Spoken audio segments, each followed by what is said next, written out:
महागुरु महादेव की दया से, साहब दीदी के आशीर्वाद से, टोराशा भाई बहन के सहयोग से आज मधुबनी गांव में मठिया के प्रांगण में अपना महागुरु महादेव के गुरु स्वरूप के बाद सुने और सुनावे के सौभाग्य मिलल।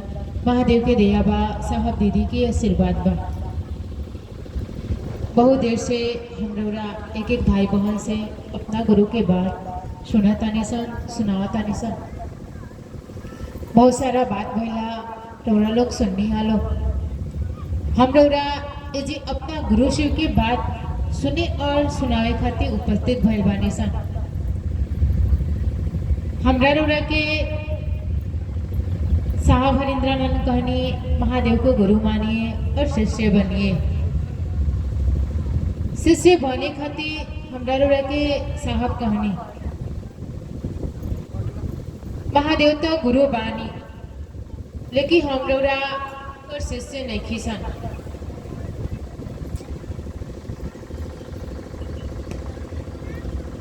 सूत्र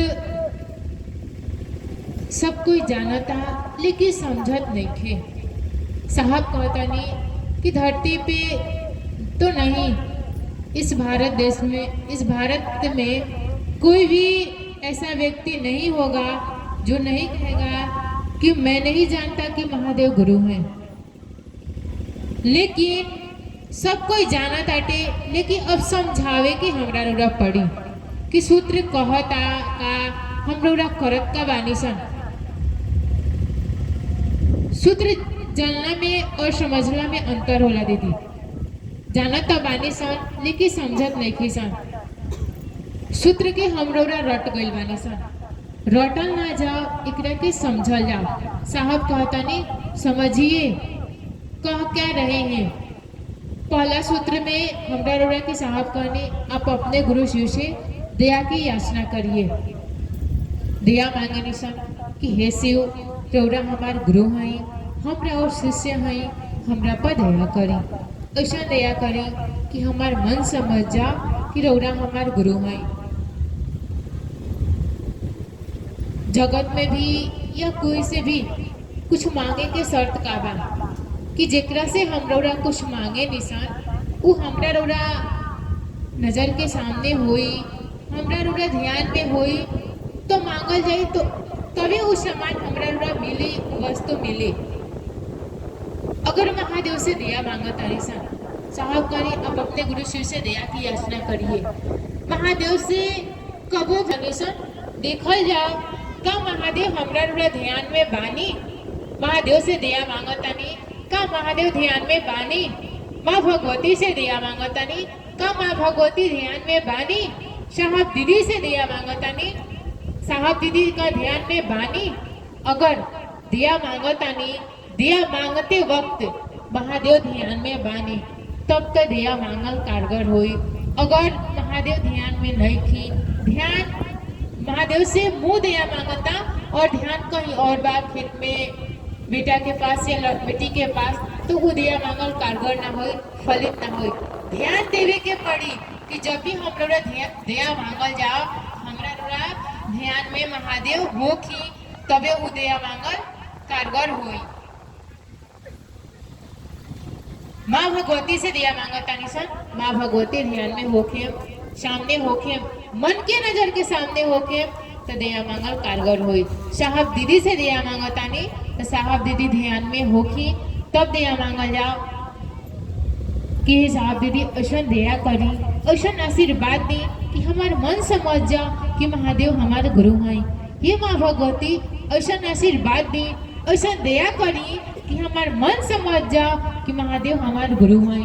काहे से दीदी साहब ये बात काहे कहनी कि महादेव से जब भी दया मांगिए तो ये कहिए कि महादेव दया करिए कि मेरा मन समझ जाए कि महादेव मेरे गुरु हैं।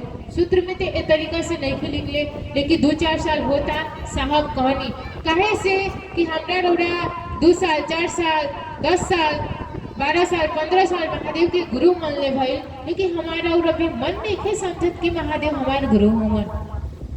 यही से कहनी कि जब भी दया मांगिए महादेव से कहिए कि महादेव दया करिए कि मेरा मन समझ जाए कि आप मेरे गुरु हैं। कैसे दीदी भाई कि मन के ही खेला बा।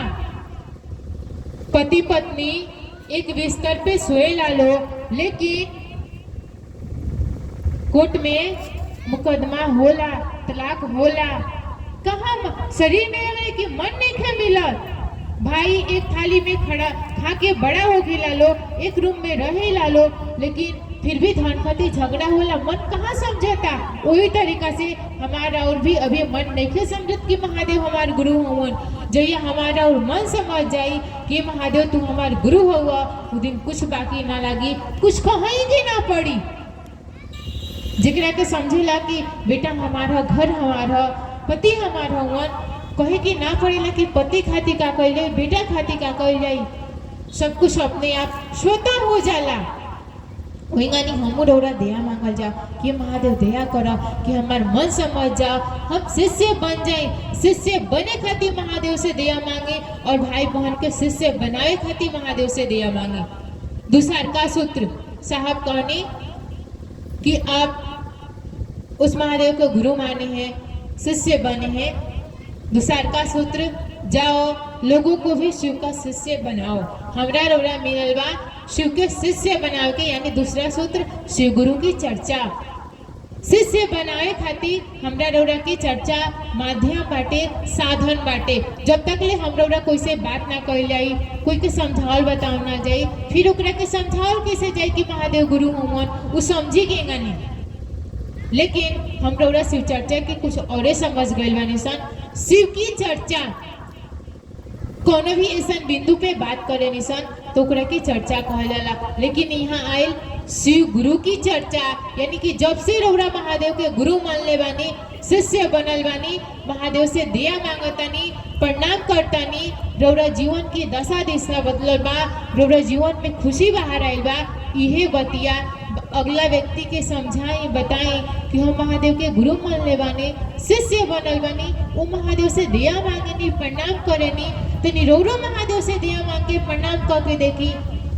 ई भाई गुरु शिव की चर्चा, यानी रौरा राउर दूसर का सूत्र हमरा रौरा का मिलल बा, शिष्य बनावे का मिलल बा।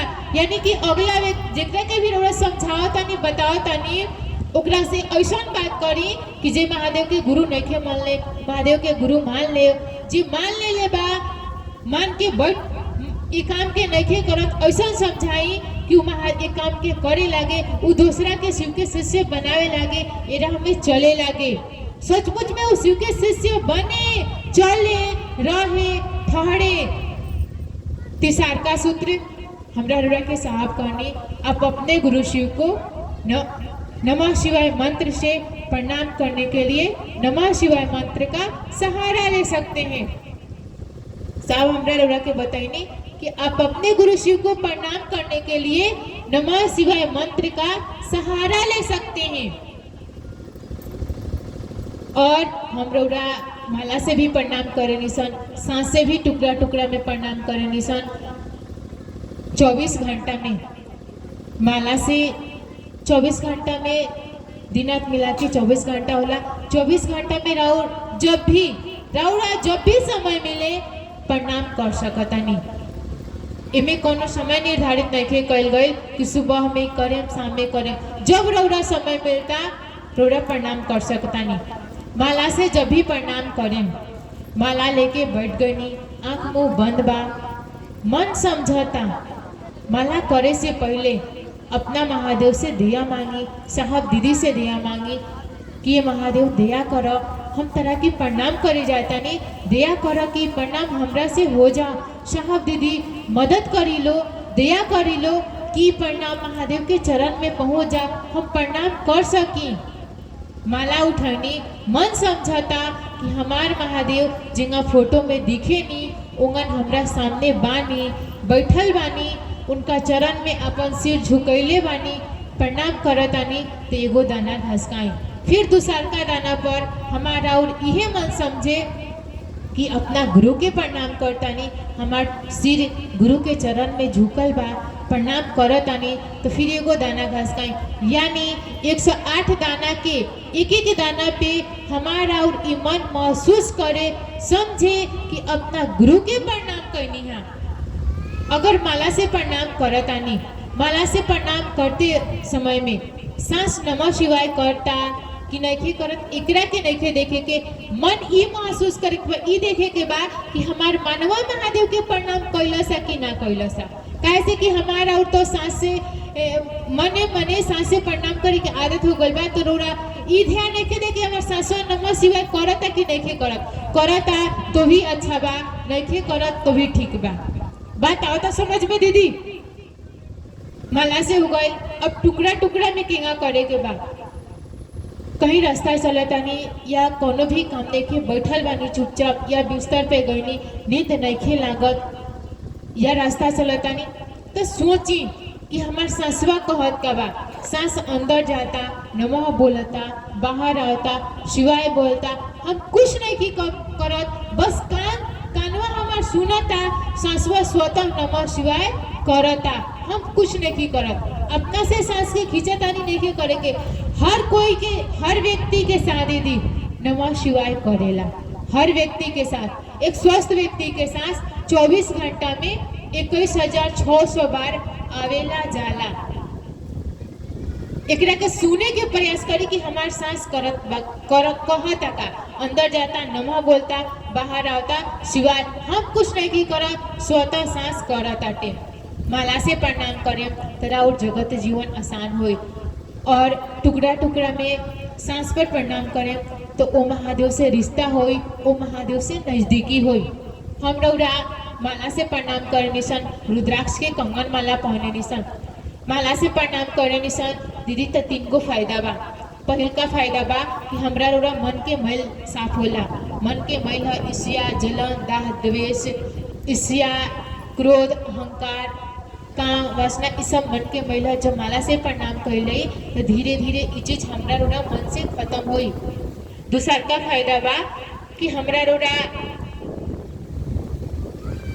जौन भी कर्म फल बा, कर्म फल के क्षय होलाटे। कर्म फल कौनो रूप में आ जाए, अच्छा भी कर्म फल बा और बुरा भी बा। अच्छा भी बा तो रोड़ा के महादेव के राह में जाए में बाधा दी, खराब भी कर्म फल बा तो उहो रोके लाटे। जब माला से प्रणाम कैले हमरा रोड़ा कर्म फल के क्षय होई, तब हमारा और मन वो महादेव के तरफ चली, वो महादेव से बात करे के मन करी, लोग के शिवगुरु से जोड़े के मन करी, बताए समझावे के मन करी। तीसरा का फायदा बा कि हमरा रोड़ा शरीर में जौन भी दुख रोग कष्ट बा, माला से प्रणाम कैले तो धीरे धीरे वो दुख रोग कष्ट खत्म होई। और हमारा जौन ए जगत में लौकिक इच्छा बा, चाहत बा, घर बन जाओ, बेटा हो जाओ, नौकरी हो जाओ, मांगे के ना पड़ी। माला से प्रणाम करें दीदी, धीरे धीरे जब रोड़ा से प्रणाम होके लगे, उचित स्वतः पूरा होके लगे, कहे के ना पड़ी। हम रोड़ा रुद्राक्ष के कंगन पहने निसन 12 दाना के होला, 12 ही दाना के काहे बाटे, 11 दाना के काहे देखे, या 10 दाना के काहे देखे, या 13 दाना के काहे देखे। पूरा विश्व भर में 12 गो ज्योतिर्लिंग बा, 12 गो राशि फल होला, 12 गो ही महीना होला, और एगो सूर्य 12 महीना में अलग अलग नाम से जानल जाला। यही के प्रतीक है 12 दाना के कंगन। ये पहिला से का फायदा होला, हमरा रुद्राक्ष के कंगन पहने निसन, कोनो भी दुख मुसीबत आवेला तो उसे हमरा के रुद्राक्ष रक्षा करेला, मदद करेला।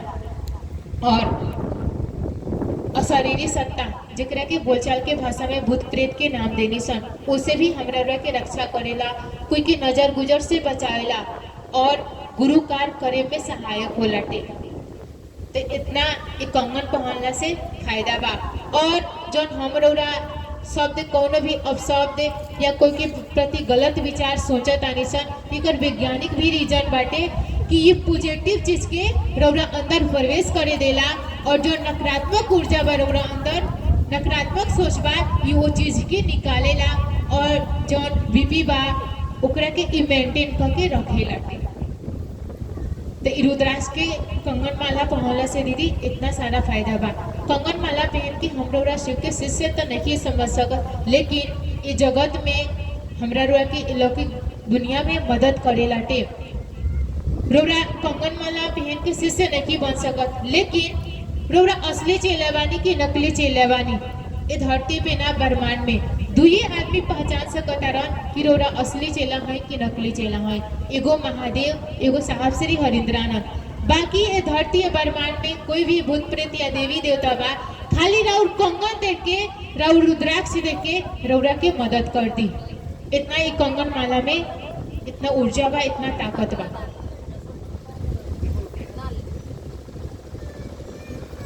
और जिज्ञासा भी आइल बा।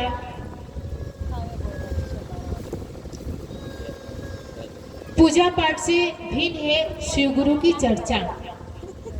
माने पूजा पाठ से अलग बाटे शिवगुरु की चर्चा कैसे।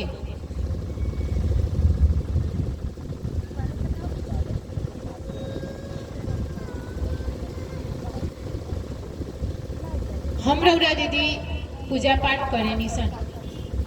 शिव चर्चा भी एक तरह की पूजा ही हटे, लेकिन ये सबसे हाईटेक पूजा है, सबसे अलग बाटे। शिव चर्चा में और पूजा में धरती आसमान के अंतर बाटे। हम रौरा पूजा पाठ करे नहीं सन। पूजा गलत चीज नहीं खे, समझे के प्रयास कर जा दीदी। साहब शरीर में रनिया या किताब में लिख ले बानी। महादेव के गुरु मान के हम रौरा शिष्य बनल बानी सन। वही महादेव के पूजा पाठ करे नहीं सन, कैले बानी सन, अभी भी करे नहीं सन। का हमरा रौरा के आज तक ले कोई पूजा पाठ करे के कहले बा? कोई ऋषि महर्षि या वो महादेव कहले बाड़ा? नहीं खन कहले। लेकिन जब हम रौरा गुरु के बात करत आनी सन कि स्वयं महादेव कहले बाड़ा, तब हम रौरा करत आनी सन। और पूजा पाठ के तरीका सिखावेलन गुरु। अब के रौरा लो दीदी लो से सुननी हलो भाई बहन जिन लोग भी आइला मंच पर अनुभव अनुभूति बतावा लाटे कि महादेव के जब जीवन में महादेव गुरु ना रहलन, जो महादेव के गुरु ना बनेले रहनी, सब कुछ पूजा पाठ करत रहनी, हर देवी देवता के पूजा पाठ करत रहनी, लेकिन दुख आंख के आंसू ना सूखे, दुख छोड़ के कभी सुख ना आए। लेकिन जैसे महादेव के गुरु माननी पूजा पाठ भी करेनी, लेकिन आज जो खुशी बाहर ना चाही वो खुशी बाहर मिलता। आखिर ऐसा का बात हो गई बाटे?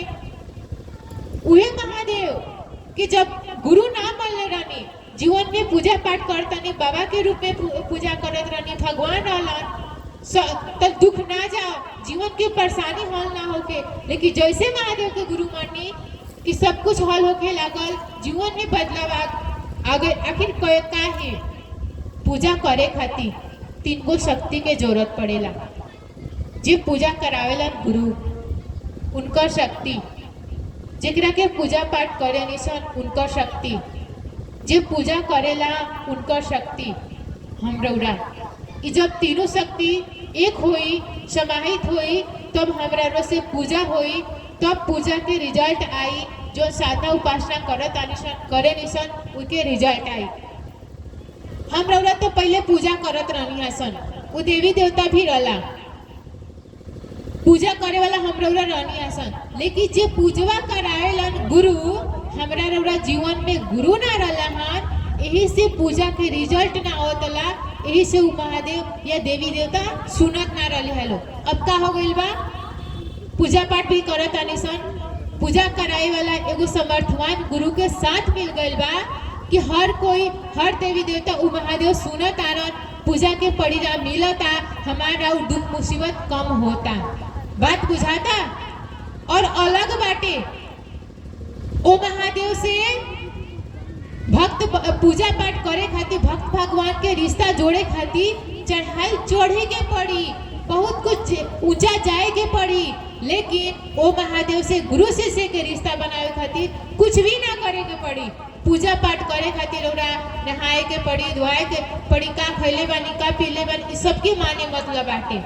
मीट मछली खा के ओरा पूजा पाठ नहीं कर सकत, बिना नहले ओरा पूजा पाठ नहीं कर सकत, सामग्री चाहिए। लेकिन वही महादेव के गुरु बनावे खातिर, वो महादेव से गुरु शिष्य के रिश्ता बनावे खातिर का खैले बानी, नहले बानी, नहीं नहले, कौना स्थिति परिस्थिति में बानी, कोनो माने मतलब नहीं थे। बस एगो ओ महादेव से मन से रिश्ता बनावे के बा।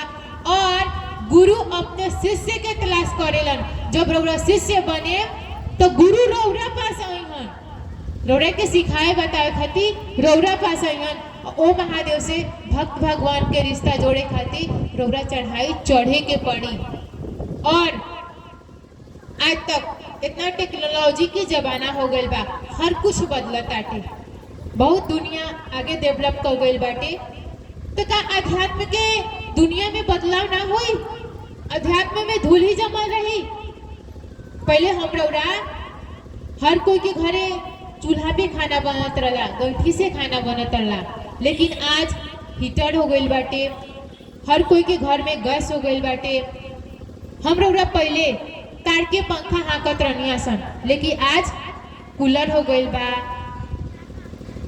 कूलर बाटे, एसी चलत बाटे, पंखा हो गई बाटे। और तका अध्यात्म के दुनिया में बदलाव ना होई? अध्यात्म में भी साहब कहत रहनी हाँ कि अध्यात्म में भी मान लेता नहीं कि रौरा दिल्ली जाए के बाद तो रौरा बस से भी जा सकता नहीं, बोलेरो से भी जा सकता नहीं, और हवाई जहाज से भी जा सकता नहीं। वही तरीका से अध्यात्म के भी दुनिया में रौरा पूजा पाठ के भी माध्यम से वो महादेव के पा सकता नहीं, महादेव के दिल में जगह बना सकता नहीं, लेकिन ज्यादा समय लागी। और रौरा अध्यात्म के भी दुनिया में बस बाटे, हवाई जहाज बा, रौरा के चौपा दिखल जाई। और इस शिव चर्चा सबसे हाईटेक पूजा बाटे, हम रौरा महादेव से दया मांगल जा।